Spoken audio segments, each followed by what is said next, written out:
আমি কি করব, মহানা হাত বাড়ায় ধরলাম, ধরিয়া বললাম যে মা, তোমার তো স্বামী, তোমার তো সব, এখন তুমি মামলা দিছো ভালো কথা, তোমার রাগ উঠছে, মামলা দিছো ভালো কথা, কয় হয়তো 1 সপ্তাহ যায় হাজত খাটছে, তো এখন মা তুমি যেমনি হোক তুমি মামলাটা উড়াই এলাও।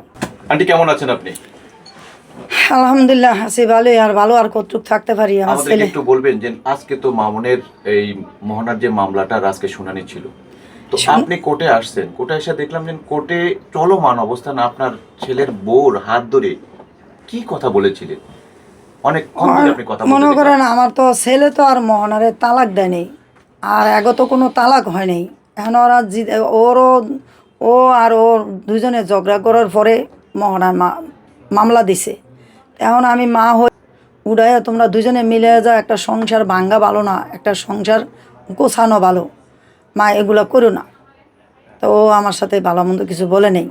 ওর বেআইন আসিল, বেআইনের হাত বাড়ায় ধরলাম, বেআইনের হাত বাড়ায় ধরিয়া বেআইনের বললাম, বেআইন আপনিও দোষ করছেন, আমিও দোষ করছি, দুজনই অন্যায় করছি, আপনিও আমার একটা খারাপ কথা কইছেন, আমিও আপনার একটা খারাপ কথা কইছি, বয় বিয়ানি দুজনে বলছি।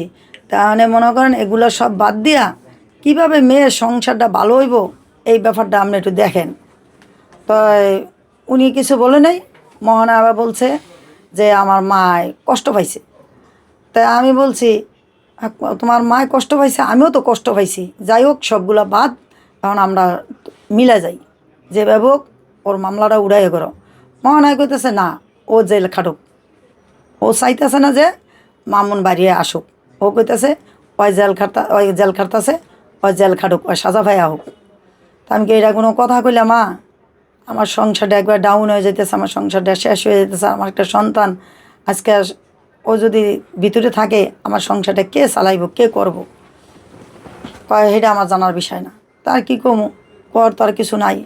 আবার যখন বাইরে আসে পরে আমি তোমরা সবাই দেখছো, আমি ওর হাত বাড়ে আবারও ধরতে আসি, ও আমার ছিটা ছিটা জায়গা, আবারও ধরি, আবারও ছিটা ছিটা জায়গা। তাই ওর সাথে মনে করেন আজকে আর সেটা কার হাত ধরে? আমার বউর হাত ধরি, মোহনার। মোহনার। এখন ওরা মনে করেন মোহনার, আমি মনে করি মোহনার কোনো দোষ নাই, দোষ হয়েছে অন্য অন্য ফাঁসে ফাঁসে লোকের, কিন্তু মোহনার দোষ নাই। আমি দেখছি মোহনার কিন্তু মামনের প্রতি একটু টান আছে, ওরে মামনেরে মোহনায় যে কোনো মুহূর্তেই বাইর করে লাইতো, কিন্তু মোহনারে উস্কানি দেওয়া হইতেছে খালি।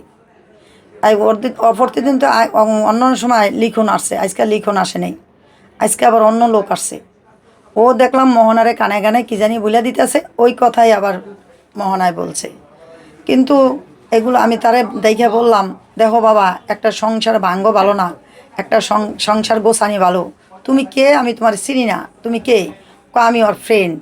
তো ফ্রেন্ড হয়ে থাকলে দোনোজনের ফ্রেন্ড হও, দোনোজনের একভাবে বুঝাইয়া দাও, দোনোজনে যাতে সংসারটা করতে পারে এটা করো। এখন কি করবো বাজান, এখন যে কি করে জানি না, আর কি বলবো, আর তো অনেক বেশি কিছু বলার কিছু নাই আমার।